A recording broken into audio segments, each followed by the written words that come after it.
वंदे मातरम कर्मचारी साथियों, FS 3.0 से संबंधित एक बहुत ही महत्वपूर्ण जानकारी आपके साथ साझा कर रहा हूँ। जैसे कि आपको पता है, चतुर्श्रेणी कर्मचारियों ने कई कार्यालयों में, विद्यालयों में ज्वाइन कर लिया है और ज्वाइन करने के बाद में इनका सबसे इम्पोर्टेंट जो काम है वो है एम्प्लॉय आईडी बनाना। एम्प्लॉय आईडी बनाने के लिए आपको जो भी डीडीओ है उनके एचओ रोल में जाकर के ये पूरा प्रोसेस करना है। अब इसके संबंध में मैंने कुछ दिन पहले एक वीडियो भी अपलोड किया था जिसमें कुछ निर्देश जारी किए थे, उनको आपको विशेष ध्यान रखना है। जो निर्देश थे उनमें ये था कि जो भी आप डॉक्यूमेंट्स अपलोड कर रहे हैं, चाहे आधार कार्ड हो, 10वीं की मार्कलिस्ट हो, वो क्लियर हो, स्पष्ट हो और हो सके तो उसको रंगीन पीडीएफ बना करके अपलोड करें जिसमें कलरफुल हो और फोटोकॉपी की हुई नहीं हो। जैसे 10वीं की मार्कलिस्ट हो, उसकी ओरिजिनल जो इमेज है वो आप अपलोड करें ताकि क्लियर दिखे और आपकी आईडी में किसी तरह की कोई समस्या नहीं आए। अब सबसे पहले काम आपको जो करना है वो आपके डीडीओ है उनके लॉगिन में जाकर के आपको एचओ रोल में ये काम होगा। तो आपको एचओ रोल सेलेक्ट करना है। यहाँ से जैसे एचओ रोल कर लिया, अब एचओ रोल में जाकर के आपको एम्प्लॉय मैनेजमेंट में जाना है। एक एक स्टेप बाय स्टेप में, थोड़ा सा वीडियो लंबा होगा क्योंकि एक एक स्टेप बाय स्टेप बताऊंगा। अब सबसे पहला काम करना है आपको, जो भी काम करते हैं उससे पहले वर्क फ्लो कॉन्फ़िगरेशन में जाकर के प्रोसेस टास्क असाइनमेंट में आपको टास्क असाइन करना है। अब यहाँ दो तरीके से होगा। जो भी एम्प्लॉय आईडी होती है वो आपके डीडीओ के बाद में जो रिक्वेस्ट है वो एचओडी को फॉरवर्ड होता है। तो डीडीओ की डिटेल्स और एचओडी की दोनों को आपको यहाँ अपडेट करना है, असाइन करना है।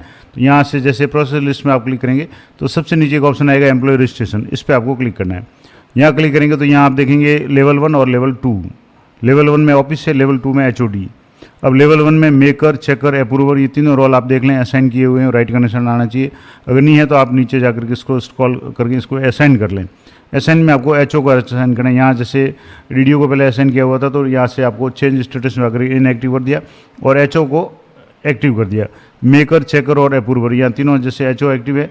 अब उसके बाद में दूसरा ऑप्शन है या लेवल है 2। लेवल 2 में आपका आ रहा है अप्रूवर एचओडी। अब एचओडी में यहाँ आप देखेंगे तो अनअसाइन आ रहा है। कई लोगों के ऑलरेडी कोई पहले से अगर असाइन किया हुआ है तो उनको देख लें, अगर वो सही है तब तो ठीक है, नहीं तो आप उनको पहले असाइन करें, उसके बाद में उनको असाइन करना है। अब जैसे यहाँ अनअसाइन पे क्लिक करेंगे तो अभी रोल असाइन करना है तो यहाँ 2 नाम आ रहे हैं। इसमें से आपको जैसे आपको पता है एचओडी शिक्षा विभाग की बात करें माध्यमिक शिक्षा में तो ज्योतिबाला व्यास मैडम है, वो है, तो इनको आपको यहाँ से असाइन कर लेना है। यहाँ से असाइन करेंगे, कन्फर्मेशन पे क्लिक करेंगे, येस पे क्लिक करेंगे तो आपके यहाँ से ये ओके हो गया। अब आप देखेंगे तो यहाँ एचओडी में भी आपके यहाँ राइट का निशान आ रहा है, असाइन आ रहा है और यहाँ एचओडी में आपके यहाँ नाम आना जाना चाहिए। अगर ये नाम नहीं आ रहा है तब तक आपका ये रोल असाइन नहीं है, तब तक आपकी आईडी है वो आगे फॉरवर्ड नहीं होगी। तो ये पहला काम आपको ये करना है। अब इसके बाद में आपको यहाँ एम्प्लॉय मैनेजमेंट में आने के बाद में यहाँ एक ऑप्शन मिलेगा आपको एम्प्लॉय रजिस्ट्रेशन, इस पर आपको क्लिक करना है। यहाँ एम्प्लॉय रजिस्ट्रेशन पर क्लिक करेंगे। अब यहाँ अलग अलग ऑप्शन हैं तो आपको कन्फ्यूज होने की जरूरत नहीं है। पहला है रजिस्टर ए न्यू एम्प्लॉय, दूसरा है री रजिस्टर ऑन एग्जिस्टिंग एम्प्लॉय, यानी अगर कोई पहले से कार्यरत कार्मिक है उसको री रजिस्ट्रेशन करना है। UTB registration for an existing employee, यानी पहले से मौजूद एम्प्लॉय उनके लिए है। और इन सर्विस एम्प्लॉय रजिस्ट्रेशन है तो वो भी सेवा में उनके लिए। नए जो कार्मिक है उनके लिए पहला ऑप्शन है रजिस्टर ए न्यू एम्प्लॉय, इस पर आपको क्लिक करना है। और यहाँ से नहीं होता तो नीचे एक रजिस्टर का ऑप्शन दिया हुआ, इस पर आपको क्लिक करना है। यहाँ जैसे क्लिक करेंगे आपको सर्विस कैटेगरी में देखना है तो यहाँ नॉर्मल जैसे या तो स्टेट सर्विस होता है या सबऑर्डिनेट होता है, लेकिन चतुर्श्रेणी के मामले में यहाँ क्लास 4 दिया हुआ है तो आपको क्लास 4 सेलेक्ट कर लेना है। सब कैटेगरी में आपकी यहाँ अलग अलग है तो यहाँ राजस्थान वाला जो ऑप्शन है इसमें से आपको यहाँ से आप देखेंगे तो यहाँ राजस्थान पब्लिक सर्विस है, राजस्थान क्लास 4 सर्विस, ये आपको सेलेक्ट कर लेना है और प्रोसीड पे आपको क्लिक करना है। यहाँ जैसे आप क्लिक करेंगे अब यहाँ आपको ये जो काम है वो सारा आपको यहाँ ध्यान देखें, यहाँ जैसे भी अप्रूव रोल है ये सारा काम आपको मेकर रोल में करना है। मेकर के बाद में रिक्वेस्ट को चेकर पे और चेकर से अप्रूवर पे फॉरवर्ड करना है। कई लोग सीधे अप्रूवमेंट कर रहे हैं तो रिक्वेस्ट आपके एचओडी तक पहुँच जाएगा, लेकिन उसमें टेक्निकल इशू हो सकता है आपकी आईडी में समस्या आए। तो स्टेप बाय स्टेप काम करें। मेकर में आपको ये करना है तो यहाँ से आप पहले मेकर रोल सेलेक्ट कर लें और मेकर रोल में यहाँ से आपको एम्प्लॉय रजिस्ट्रेशन में आपके जो 6 स्टेप में काम होगा। पहले में पर्सनल डिटेल्स आपको अपडेट करनी है, दूसरे में एम्प्लॉय सर्विस डिटेल्स, तीसरे में एड्रेस, चौथे में आपको फैमिली डिटेल्स एंड नॉमिनी, पाँचवें में बैंक डिटेल्स और छठे में पे एंटाइटलमेंट। एक एक स्टेप बाय स्टेप मैं आपको बताऊंगा। पर्सनल डिटेल्स में सबसे पहले आपको फोटो अपलोड करना है। फोटो आपको जेपीईजी फॉर्मेट में हो और 500 KB तक हो। अब जेपीईजी में या तो आप ऑनलाइन इसको अगर मान लो जेपीजी का है तो उसको जेपीईजी में ट्रांसफ़र कर लें, ऑनलाइन उसका कन्वर्ट हो जाएगा। नहीं तो आप व्हाट्सएप से फ़ोटो जब किसी को भेजेंगे तो व्हाट्सएप वाला फ़ोटो है वो जेपीईजी फॉर्मेट में आपको हो जाता है। अब इसके बाद में पहला ऑप्शन है यहाँ की राजस्थान डोमिसाइल यानी राजस्थान का मूल निवासी है तो येस करना है, अन्यथा नो करना है। तो राजस्थान का मूल निवासी येस किया। अब आपको यहाँ सबसे पहले जन आधार नंबर एंटर करना है। जन आधार नंबर इंटर करते ही आपकी काफ़ी चीज़ें ऑटोमेटिक फैच हो जाएगी। तो पहले तो आप जन आधार इंटर करेंगे, उसके बाद में दूसरा ऑप्शन है member ID. Jan Aadhaar inter करेंगे, उसमें से जो मेंबर है, जो कर्मचारी, उसका नाम जन आधार में होना जरूरी है। और नाम में देख लें आप, स्पेलिंग वगैरह सब कुछ सही हो। तो यहाँ से जैसे जन आधार इंटर करेंगे, उसके बाद मेंबर आईडी है, ऑटोमेटिकली यहाँ से आपको जो इसमें से जिल लिस्ट आएगी उसमें से आपको सर्च करना है। उसके बाद में फर्स्ट नेम, मिडिल नेम और लास्ट नेम ये आपको देख लेना है।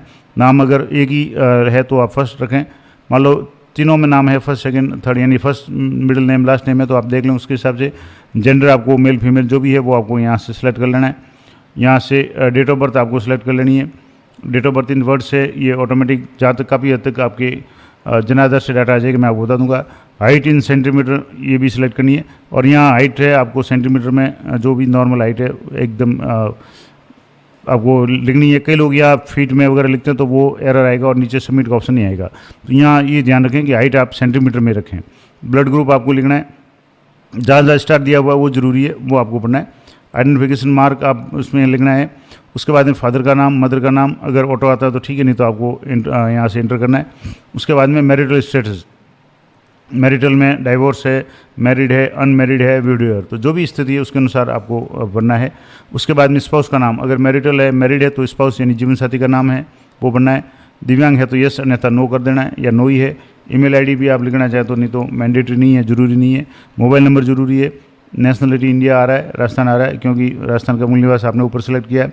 अब इसके बाद में होम डिस्ट्रिक्ट आपको सेलेक्ट करना है, होम टाउन सेलेक्ट करना है। सोशल कैटेगरी में आपके इस कार्मिक की जो कैटेगरी है, ST SC, general minority, OBC SBC जो भी है वो आपको यहाँ सेलेक्ट कर लेनी है। उसके बाद में आपको यहाँ रिलीजन सेलेक्ट करना है कि उसका क्या धर्म है। तो आप रिलीजन में जो भी रिलीजन उसका, हिंदू, इस्लाम, जैनिज्म, पारसी, सिखिज्म है, तो जैसे हिंदू है तो हिंदू कर ले। पैन नंबर आपको पढ़ना है। और आधार रेफरेंस नंबर के लिए यहाँ क्लिक करेंगे तो आपको आधार रेफरेंस नंबर पता नहीं चलेगा, लेकिन आपको यहाँ क्लिक करते ही आपको यहाँ आधार नंबर मांगेगा। यहाँ आपको आधार नंबर एंटर करना है। और जैसे आधार नंबर एंटर करके सबमिट करेंगे तो यहाँ आधार नंबर नहीं लेकर के ऑटोमेटिकली आधार के रेफरेंस नंबर है वो ऑटोमेटिकली आ जाएंगे। तो इसमें आपको कोई ज़्यादा काम करने की जरूरत नहीं है। आप आधार नंबर एंटर करेंगे सिंपल से तो आपके रेफरेंस नंबर आ जाएंगे। उसके बाद में डॉक्यूमेंट की बात करें तो यहाँ डेट ऑफ बर्थ का डॉक्यूमेंट यानी 10वीं की मार्कलिस्ट आप अपलोड कर लें। उसके बाद में आधार डॉक्यूमेंट अपलोड करना है। एज रिलैक्सेशन अगर कोई ली है तो आपको वो करना है, अगर छूट ली है तो अन्यथा कोई जरूरी नहीं है। जॉइंट फोटोग्राफ जीवन साथी के बारे में यानी शादीशुदा है तो उनके मामले में। मैरिज सर्टिफिकेट अगर मैरिड है तो उनके लिए। और पेन डॉक्यूमेंट और पासपोर्ट जो लागू होता हो। अब जैसे पासपोर्ट नहीं है तो कोई ज़रूरी नहीं है, पेन डॉक्यूमेंट जरूरी है, पैन कार्ड। मैरिज सर्टिफिकेट अगर अनमैरिड है तो कोई ज़रूरी नहीं है। जॉइंट फोटोग्राफ भी आपके देख लें। उसके बाद में एज रिलैक्सेशन अगर लिया है तो आपको वो डॉक्यूमेंट अपलोड करना पड़ेगा। उसके बाद में आधार नंबर और आधार का को इमेज अपलोड करनी है। और डेट ऑफ सर्टिफिकेट में आपको 10वीं की मार्कलिस्ट अपलोड करें। डॉक्यूमेंट सारे क्लियर हो, स्पष्ट हो और हो सके तो रंगीन हो तो और ज़्यादा अच्छा रहेगा। और ये सारे भरने के बाद में आपको यहाँ से सबमिट पे क्लिक करना है। तो ये सारे मैं आपको भर करके बताता हूँ, ध्यान से भरना है। उसके बाद में दूसरे स्टेप में बात करेंगे। तो दूसरे स्टेप में आपको एम्प्लॉय की जो सर्विस डिटेल्स है उसमें यहाँ से सर्विस कैटेगरी ऑटोमेटिकली क्लास 4 आ जाएगी। यहाँ सब कैटेगरी में राजस्थान क्लास 4 सर्विसेज आ गया। Designation as per service category में आपको यहाँ क्लास 4 आप यहाँ से सेलेक्ट कर लें। सीधे नहीं आ रहा तो आप यहाँ से क्लास 4 कर लें। तो यहाँ जैसे आप ये पहला पेज करेंगे आपकी यहाँ क्लास 4 वाला है वो ऑप्शन आ जाएगा। और नहीं आता तो आप यहाँ से इस लिस्ट में से भी आपको नाम है वो मिल जाएगा, तो आप यहाँ से इसको सेलेक्ट कर सकते हैं। तो ये मैं आपको पहला पेज भर करके यहाँ से फ़ोटो अपलोड करने के लिए सबसे पहले आपको फ़ोटो अपलोड करना है। तो फ़ोटो के लिए आपको यहाँ जो भी आपका फॉर्मेट कोई या आपके अगर कोई फोल्डर है तो आप उसको फ़ोटो को अपलोड कर लें। यहाँ से जैसे ये फ़ोटो अपलोड हो गया। अब इसके बाद में आपको जन आधार इंटर करना है। तो यहाँ से मैं जन आधार नंबर है वो इंटर कर रहा हूँ। तो यहाँ जो भी जन आधार नंबर है वो आपको इंटर करना है। और जन आधार नंबर इंटर करने के बाद में यहाँ से जैसे क्लिक करेंगे तो मेंबर आईडी आपको फैच करनी है। तो यहाँ से जैसे जन आधार नंबर है इसमें मेंबर आईडी फैच करेंगे तो जो कर्मचारी का नाम है जो है उनको आपको सेलेक्ट करना है। यहाँ से जैसे कार्मिक का नाम है तो ये कार्मिक का नाम मैंने सेलेक्ट कर लिया। अब कार्मिक का नाम सेलेक्ट करते ही आपके काफ़ी चीज़ें हैं वो ऑटोमेटिकली यहाँ फैच हो जाएगी। जैसे नाम आ रहा है, जेंडर ऑटोमेटिक आ गया, डेट ऑफ बर्थ आ गई, डेट ऑफ बर्थ शब्दों में आ गया, फादर का नाम आ गया, मदर का नाम आ गया। अब यहाँ आपको हाइट है, मैरिटल स्टेटस है, मोबाइल नंबर भी आपके आ गए। काफ़ी हद तक आपके डिस्ट्रिक्ट वगैरह है। अब यहाँ वो राजस्थान आ गया, होम स्टेट आ गया। अब कुछ चीज़ें जो नहीं है वो आपको यहाँ फीड करनी है, तो मैं इनको फीड करके बताता हूँ। तो यहाँ आधार के लिए आप जैसे आधार रेफरेंस नंबर पे क्लिक करेंगे तो आपको आधार नंबर मांगेगा और यहाँ से आपको आधार नंबर एंटर करना है और सबमिट पे क्लिक करना है। तो आपके यहाँ ऑटोमेटिकली रेफरेंस नंबर है वो ले लेगा। अब इसके बाद में डॉक्यूमेंट्स, डेट ऑफ बर्थ का सर्टिफिकेट, 10वीं की मार्कलिस्ट कर लें, Aadhaar document, PAN document, joint photograph, और ये सारे एक बार आप इसको सेव एज ड्राफ्ट कर लें। ताकि कोई भी अगर नेटवर्क इशू हो तो ये आपका सारा सेव रहे। अब ये सारे आप देख लें, फ़ोटो वगैरह आ गया, ये सब कुछ आ गया। अब इसके बाद में आपको नेक्स्ट पे क्लिक करना है। अब नेक्स्ट में आपके यहाँ जो जो डिटेल्स आपको मांगी गई वो सारी भरनी है। मैंने आपको पहले बता दिया क्लास 4th, और इसके बाद में सब कैटेगरी में राजस्थान क्लास 4 सर्विसेज। अब डेजिग्नेशन एज पर कैडर है, यहाँ से आपको जो भी क्लास 4th वाला ऑप्शन है वो आपको अब सेलेक्ट करना है। थोड़ा सा अगर नहीं है तो आप इसको एक बार देख लें अच्छी तरह से सर्च करके, और ये करके आपको मैं पूरा बताता हूँ। मान लो यहाँ क्लास 4th नहीं आ रहा तो आप यहाँ से सब कैटेगरी में जा करके आपको यहाँ द राजस्थान क्लास 4 सर्विस है ये सिलेक्ट कर लें, और उसके बाद यहाँ से जैसे आप क्लिक करेंगे तो यहाँ से आपके नीचे स्क्रॉल करेंगे तो यहाँ से आपके क्लास 4th आ गया। अब यहाँ से सर्विस में आपको रेगुलर करना है। सब सर्विस कैटेगरी में प्रोफेशनल ट्रेनिंग ऑटोमेटिक आ रहा है, एम्प्लॉय स्टेटस में एक्टिव आ रहा है, एक ही ऑप्शन आ रहा है। एंटाइटलमेंट में आप देख लें, जैसे अभी जो भी है वो सारे कर्मचारी 1/4/2022 OPS यानी ऑन एंड आफ्टर, तो ये आपको तीसरा ऑप्शन सेलेक्ट करना है। नॉन गेजेटेड, गेजेटेड में नॉन गेजेटेड है। सर्विस कोटा अगर कोई है यानी डाइवोर्स है, एक्स सर्विसमैन है, फिजिकल हैंडीकैप है, प्लेयर वगैरह वीडियो किसी भी कैटेगरी में तो ठीक है, नहीं तो आप NA कर दें यानी नॉट एप्लीकेबल है। अपॉइंटमेंट ऑर्डर यानी उनका नियुक्ति आदेश किस तारीख को जारी हुआ है, आपको वो नियुक्ति आदेश के क्रमांक है वो आपको अपॉइंटमेंट ऑर्डर है वो आपको यहाँ इंटर करना है। उसके बाद में आदेश की तारीख यानी अपॉइंटमेंट ऑर्डर है, यहाँ से मैं जैसे अपॉइंटमेंट ऑर्डर जो था 677 है, उसके बाद में अपॉइंटमेंट तारीख यानी कब आदेश जारी हुआ है तो यहाँ से 31 जुलाई को आदेश जारी हुआ है तो 31 जुलाई कर ले।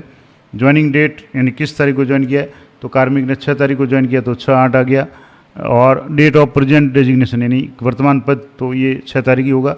पेरेंट डिपार्टमेंट आप यहाँ 4 डिपार्टमेंट आ रहे हैं, medical education department, college education department, disaster management and relief department, और चौथा है जनरल एडमिनिस्ट्रेटिव डिपार्टमेंट। तो आपको जनरल एडमिनिस्ट्रेशन डिपार्टमेंट यही लागू होगा, यही सिलेक्ट करना है। करंट डिपार्टमेंट में आपके सेकेंडरी एजुकेशन डिपार्टमेंट आएगा क्योंकि HO रोल से ये ऑटोमेटिक आ जाता है। अब यहाँ आपको डेजिग्नेशन ऑफ अपॉइंटिंग अथॉरिटी यानी नियुक्ति अधिकारी का पद, तो जैसे DO ने आदेश किए तो यहाँ से आपको DO सेलेक्ट करना है यानी जिला शिक्षा अधिकारी वो सिलेक्ट कर लेना है। यहाँ से इस लिस्ट में से आपको डिस्ट्रिक्ट पे आपको यहाँ से जैसे DIST करेंगे तो यहाँ डिस्ट्रिक्ट एजुकेशन ऑफिसर है वो आपको यहाँ से सेलेक्ट करना है। तो ये थोड़ा सा जैसे इसमें समय लगता है तो एक बार आप डिस्ट्रिक्ट एजुकेशन ऑफिसर यहाँ देख लें, एम्प्लॉयमेंट ऑफिसर है, डिस्ट्रिक्ट एजुकेशन पॉलिसी ऑफिसर, यहाँ से आपको डिस्ट्रिक्ट एजुकेशन ऑफिसर वो आपको यहाँ से सर्च करना है। थोड़ा सा इसमें अगर समय लगेगा तो आप एक बार अच्छे तरह से इसको चेक करके यहाँ से ये डिस्ट्रिक्ट एजुकेशन ऑफिसर है वो आपको सेलेक्ट करना है। तो यहाँ मैं इसको एक बार सेलेक्ट करके आपको बता दूंगा। उसके बाद में दूसरा यहाँ करना है designation at the type of first appointment, तो पहले अपॉइंटमेंट के टाइम में क्या पद है, तो यहाँ आपको पद है वो आपको जो भी इसका पद है यानी क्लास 4th है तो यहाँ से आप क्लास 4th सेलेक्ट कर लें। यहाँ से क्लास 4th है तो क्लास 4th स्टाफ, यहाँ से क्लास 4th एम्प्लॉय है, यहाँ क्लास 4th में अलग अलग ऑप्शन हैं तो क्लास 4th मेल वीमेन है, क्लास 4th अटेंडेंस है, जो भी है आप यहाँ से क्लास 4th ऑप्शन है वो आप यहाँ से क्लास 4th स्टाफ ये आप सेलेक्ट कर लें। उसके बाद पोस्ट डेजिग्नेशन इन करंट ऑफिस यानी करंट ऑफिस में क्या पद है, तो करंट ऑफिस में भी आपके यहाँ जो भी पद है वो आप यहाँ से देख लें। तो यहाँ भी आपके क्लास 4th चतुर्थ श्रेणी है, क्लास 4th स्टाफ ये पद है तो यही आपको यहाँ रखना है। उसके बाद में आपको ज्वाइनिंग जो डेट सुपरनेशन डेट यानी रिटायरमेंट डेट ऑटोमेटिक आ जाएगी। ज्वाइनिंग टाइम यानी 4 नून आफ्टरनून, तो 4 नून यानी सुबह ज्वाइन किया है, 6 तारीख को ज्वाइन किया है। ज्वाइनिंग एट प्रेजेंट DDO में वही है क्योंकि DDO कोई चेंज नहीं हुआ है तो 6/8 को जो पहली तारीख है वही है। अब यहाँ आपको डॉक्यूमेंट्स में आपको 3 डॉक्यूमेंट है, appointment order letter, confirmation order और ज्वाइनिंग एप्लीकेशन। अब अपॉइंटमेंट लेटर यानी नियुक्ति आदेश जो DO साहब ने जारी किया वो, ज्वाइनिंग एप्लीकेशन में आपको कार्यकरण की जो एप्लीकेशन कार्मिक ने दी है वो अपलोड करनी है। कन्फर्मेशन ऑर्डर यानी स्थायीकरण आदेश है तो इनका जारी नहीं हुआ है तो स्थायीकरण आदेश तो 2 साल के बाद में होगा तो ये आप छोड़ सकते हैं। 2 PDF अपलोड करके मैं पूरा आपको बताता हूँ। तो यहाँ से आपने डिस्ट्रिक्ट एजुकेशन ऑफिस सेलेक्ट कर लिया। अब यहाँ 3 अपॉइंटमेंट लेटर यानी अपॉइंटमेंट लेटर जो नियुक्ति आदेश है वो आपको अपलोड करना है। ज्वाइनिंग एप्लीकेशन जो कार्मिक ने कार्यकरण अर्जी लिखी है वो करनी है। अब तीसरे में कन्फर्मेशन ऑर्डर नहीं है तो आप यहाँ साला दर्पण से ज्वाइनिंग ऑर्डर यहाँ मेंशन करके लिख सकते हैं, अपलोड कर सकते हैं। अब इसको भी एक बार सेव एज ड्राफ्ट कर लें ताकि डाटा आपकी सेव रहे। उसके बाद में आपको नेक्स्ट पे क्लिक करना है। अब नेक्स्ट में आपको एड्रेस है वो आपको परमानेंट एड्रेस और प्रेजेंट एड्रेस दोनों एड्रेस आपको भरने हैं तो एड्रेस में किसी को कोई समस्या नहीं होगी। उसके बाद में बात करेंगे नॉमिनी की, तो यहाँ से जैसे जनाधार मेंबर ID इंटर करके आपको नॉमिनी सेलेक्ट करना है। अब ये कार्मिक जैसे अविवाहित है तो यहाँ से इनके फादर को अगर सेलेक्ट करना है तो यहाँ पहले आपको यहाँ जनाधार नंबर इंटर कर लें। उसके बाद में मेंबर ID इंटर करेंगे तो यहाँ से जनाधार नंबर मैं इंटर कर रहा हूँ तो यहाँ जनाधार नंबर जो भी है आपके एक बार चेक कर लें। उसके बाद में यहाँ से जन आधार नंबर एंटर कर लिए। अब यहाँ से मेंबर आईडी में ये कार्मिक अपने पिताजी को अगर बनाना चाहते हैं तो यहाँ से मेंबर आईडी हो गया, नाम आ गया, रिलेशनशिप है तो इसमें फादर आ गया। उसके बाद में डेट ऑफ बर्थ आ गई, मेल आ गया, मैरिटल स्टेटस में मैरिड है। उसके बाद में फिजिकल हैंडीकैप में नो है, परसेंटेज ऑफ डिसेबिलिटी तो ये लागू नहीं होगा। अब इसके बाद में डिपेंडेंट है तो नो कर दें, जो भी यस है, जो भी अगर निर्भर है तो, और एम्प्लॉयड है तो यस अन्यथा नो कर लें। अब यहाँ से ऐड पे आपको क्लिक करना है तो यहाँ से ये एक तो हो गए। अब यहाँ से स्कीम्स आपको ऐड करनी है, यहाँ से जैसे फादर को ऐड कर दिया। अब इसके बाद में आपको स्कीम्स में ऐड करना है, यानी जैसे एरियर्स के लिए ग्रेचुटी, जैसे सबसे पहला काम आपको करना है ग्रुप इंश्योरेंस के लिए यहाँ से नॉमिनी को सिलेक्ट करेंगे तो ये नॉमिनी का नाम आ गया, फादर आ गया, शेयर यहाँ आप 100% कर लें और ऐड कर लें। यहाँ से इस तरीके से प्रत्येक जो स्कीम अभी जैसे ग्रुप इंश्योरेंस होगी, इसी तरीके से दूसरी स्कीम से जैसे एरियर है या ग्रुप इंश्योरेंस के बाद में सैलरी विड्रॉल, तो चलो कार्मिक को या स्टेट इंश्योरेंस है, इसमें नॉमिनी है तो यहाँ से जो भी नॉमिनी सेलेक्ट किया था फादर आ गया, यहाँ भी आपको शेयर 100% कर लें और ऐड पे क्लिक करेंगे। तो इस तरीके से ये ऐड करके आपको यहाँ सेव एज ड्राफ्ट पे क्लिक करना है तो यहाँ से ये सेव एज ड्राफ्ट हो गया। अब और भी कोई मेंबर अगर है तो आप मैं नॉमिनी और फैमिली मेंबर ऐड करना चाहें तो फैमिली मेंबर अगर ऐड करना चाहें तो और भी मेंबर से आप इसको वहाँ से यहाँ से ऐड कर सकते हैं। तो ये पूरा ऐड होने के बाद में यहाँ से आपको नेक्स्ट पे क्लिक करना है। यहाँ से आपको बैंक डिटेल्स में आपको IFSC कोड एंटर करना है, बैंक का नाम एंटर करना है। IFSC कोड एंटर करते ही बैंक का नाम आ जाएगा। जैसे मैं बैंक के IFSC कोड है वो आपको एंटर करके बता रहा हूँ। यहाँ से बैंक के IFSC कोड मैं एंटर कर रहा हूँ तो ये जो भी कोड है वो कोड आप यहाँ से एंटर करेंगे तो नाम है वो बैंक का ऑटोमेटिकली आ जाएगा अगर सही है तो यहाँ से ये कर लिया। करते ही ये नाम है वो यहाँ से आपके नाम अगर नहीं आ रहा है इसका मतलब IFSC कोड में कोई कमी है तो आप एक बार देख लें। IFSC कोड आप सही तरीके से एंटर करना है। तो ये जैसे ICIC था तो यहाँ से आपको जो कोड है वो आपको सही एंटर करना है, ICICA, और यहाँ से जैसे एंटर करेंगे तो ये ICICI बैंक आ गया और जो ब्रांच का नाम आ गया। अकाउंट नंबर आपको कंफर्म करना है। डॉक्यूमेंट टाइप में आपको यहाँ से डॉक्यूमेंट सेलेक्ट करना है बैंक पासबुक, और यहाँ से बैंक पासबुक आप लिख दें और उसके बाद में बैंक पासबुक आपको अपलोड करनी है। यहाँ से जैसे बैंक पासबुक है तो आप यहाँ लिख दें बैंक पासबुक और उस बैंक पासबुक को आपको अपलोड करना है। यहाँ से जैसे अपलोड करेंगे चूज़ फाइल में जा कर के आपको बैंक पासबुक जो भी है वो आपको अपलोड करनी है। तो यहाँ से जो भी पासबुक है बैंक की वो आप यहाँ से इस जहाँ भी जिस फोल्डर में आपने पासबुक रखी है वो आप यहाँ से अपलोड कर सकते हैं। तो ये जैसे बैंक पासबुक है तो यहाँ से सेलेक्ट किया, ऐड पे क्लिक करेंगे और ये बैंक पासबुक अपलोड होगी। लेकिन यहाँ आपने नाम बैंक अकाउंट नंबर ऐड नहीं है तो बैंक अकाउंट नंबर ऐड करना है, तो ये मैं करके बताता हूँ। अब यहाँ जैसे बैंक डिटेल्स कंफर्म करने के बाद में पे एंटाइटलमेंट पे आपको आना है। पे एंटाइटलमेंट में पे कमीशन आप 7th कर लें, यहाँ से जैसे 7th कर लें। उसके बाद में date of entry in existing pay, तो जो भी ज्वाइनिंग तारीख है वही डेट ऑफ एंट्री है। तो यहाँ से जैसे कार्यग्रहण 6 तारीख है तो आप यहाँ से 6 तारीख कर लें। यहाँ से जैसे 6 अगस्त है। पे स्केल इनके L2 फिक्स आ रहा है तो L2 फिक्स है 12,600 से ये। अब यहाँ से date of present pay scale, तो ये भी आपके डेट जो कार्यग्रहण तारीख है वही आपकी आ जाएगी। बेसिक पे यहाँ 12,600 आ रहा है। डिनेंस अलाउंस 60% आ रहा है तो इसको आपको कुछ भी करने की जरूरत नहीं है, ये अपने आप बाद में जब प्रोबेशनर होगा तो अपने आप ये हट जाएगा। और उसके बाद में government quarter no house rent allowance, अभी जैसे इनको 0 है तो यहाँ 0 करें क्योंकि फिक्स 12,600 ही मिलेंगे।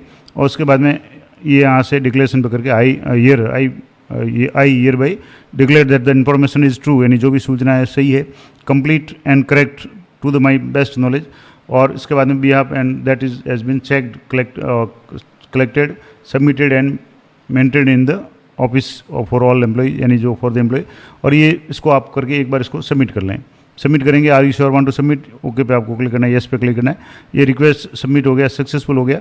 अब यहाँ से ये रिक्वेस्ट आपके यहाँ जैसे ऑल रिक्वेस्ट पे आप क्लिक करेंगे तो ये रिक्वेस्ट है यहाँ से अप्रूवर से मेकर से पहुँच गया चेकर पे। अब पेंडिंग एट चेकर बता रहा है, आप यहाँ से रोल चेकर कर लें। और चेकर करने के बाद में सेम आप डिटेल्स इसको एक बार आप देख लें। यहाँ जैसे आप ऑल रिक्वेस्ट पे क्लिक करेंगे तो यहाँ रिक्वेस्ट ID शो होगी, इस पर आपको क्लिक करना है।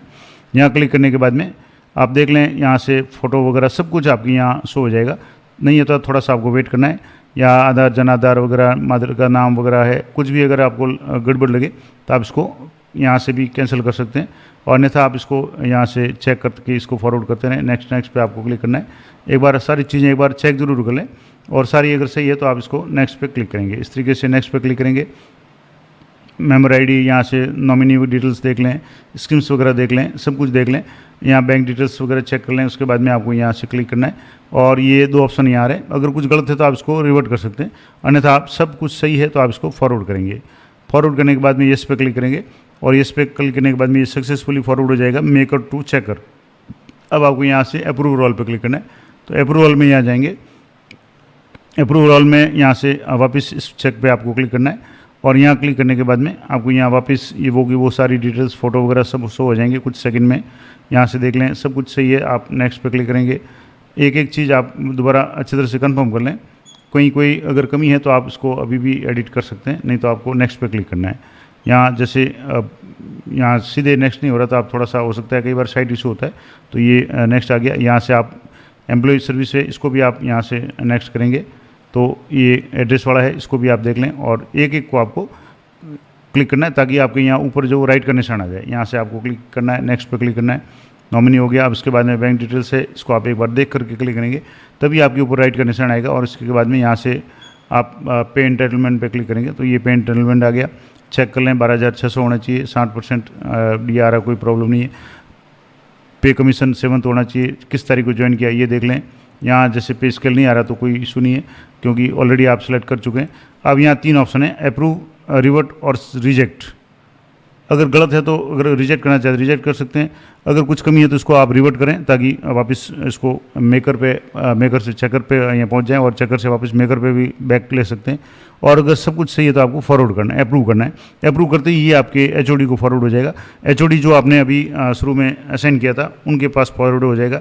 HOD जरूर देख लें कि अभी जो HOD है वही हो, नहीं ऐसा नहीं हो कि पुराने HOD आपने असाइन किए हुए हो, तो वो ID वहीं पड़ी रहेगी, उनके पास जाएगी नहीं और नई एम्प्लॉय ID बनेगी नहीं। अब ये जैसे मैं आज इसको अभी संडे को ये डिटेल्स भर रहा हूँ, इसको फॉरवर्ड मैं करूँगा मंडे को, सोमवार को। मेरा एक सुझाव रहेगा कि जब भी आप किसी नए एम्प्लॉय की ID बनाएं, कोशिश ये करें कि उसको ऑफिस टाइम में फॉरवर्ड करें। मैंने कई लोगों की ID बनाई है और उसमें ये विशेष ध्यान रखा है या देखा भी है, अनुभव किया है कि अगर आप ID को ऑफिस टाइम में फॉरवर्ड करेंगे तो आपके हाथों हाथ ID जनरेट होकर के कुछ ही समय में आ जाती है। और अगर आप अवकाश के दिन जैसे शनिवार को आप या शुक्रवार की रात को अगर ID फॉरवर्ड कर रहे हैं, शनिवार रविवार को अवकाश रहता है तो कार्यालय वगैरह बंद रहते हैं, तो ऐसी स्थिति में कई बार है वो ID है वो पड़ी रहती है और कई दिनों बाद में वो अप्रूव होती है। लेकिन अगर आप कार्यालय समय में अगर इसको फॉरवर्ड करेंगे तो बहुत जल्दी आपकी अप्रूव हो जाएगी। तो जैसे ही मैं इसको फॉरवर्ड करके आपको आगे का जो स्टेप होगा वो मैं आपको बताऊंगा। तो इस तरीके से यहाँ से आपको सिर्फ अप्रूव करना है। अप्रूव करने के बाद में जैसे ही ये HOD फॉरवर्ड हो जाएगी, आप यहाँ से माई टास्क में जाकर के स्टेटस में जाकर के चेक कर सकते हैं कि ID कहाँ पड़ी है। अब जैसे यहाँ अभी माई टास्क पे आप क्लिक करेंगे तो ऑल रिक्वेस्ट पे क्लिक करेंगे तो अभी ये पेंडिंग है, वो HOD इसमें अप्रूवर पे पड़ी है। लेकिन जैसे ही ये अप्रूवर से फॉरवर्ड हो जाएगी तब आपको HOD पे पेंडिंग शो हो जाएगी, और जैसे ही ID जनरेट हो जाएगी वो ID आप देख सकते हैं आपको शो हो जाएगी। उसके बाद में आपको उस एम्प्लॉय को ID को आपको ग्रुप में एलोकेट करना पड़ेगा। एलोकेट जब तक नहीं करेंगे तब तक वो किसी ग्रुप में शो नहीं होंगे, और एलोकेट में आप जैसे ही जाएंगे ग्रुप एलोकेशन में तो वो ID बिना किसी ग्रुप के आपके शो हो जाएगी। और उसको कैसे ग्रुप में ऐड करना है वो मैं आपको अगली वीडियो में पूरा डिटेल में बताऊँगा। तो ये थी पूरी जानकारी अच्छी लगे तो वीडियो को लाइक करें, शेयर करें। मिलते हैं नेक्स्ट वीडियो में, तब तक जय हिंद, जय भारत।